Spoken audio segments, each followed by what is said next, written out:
България е на 18-то място в Европейския съюз по потребление на бира. Българите пием почти двойно повече пиво от гърците, на които се падат по 36 литра на човек. По данни на Агенцията по лозата и виното, около 150 хиляди души у нас варят домашна ракия в казани и правят собствено вино.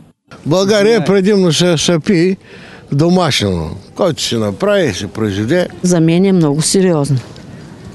Да отделиш парите от семейството и да ги дадеш за едно удоволствие, което е временно, защото вечерта ще се налочиш, ще легнеш, се наспиш и като станеш, няма да имаш никакво чувство за изминалия ден. Всеки ден пия сутрин и обед. Аз и вечер. И вечер. Защо? Пи ми се. Хубаво ми става, като се пина.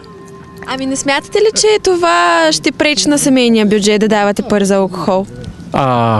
Парите за алкохол ги давам на един път. Правя се ракия с винцето, като се взема гроздето и 60 кила ракия и ще пия. А вие? Аз съм същия. Кафето е по-скъпо. Моя алкохол е по-евтин ракията, отколкото кафето. Какъв алкохол пиете? Ракийка. Каквото свара, всичкото го пие. Не ползвам. Не употребявам алкохол.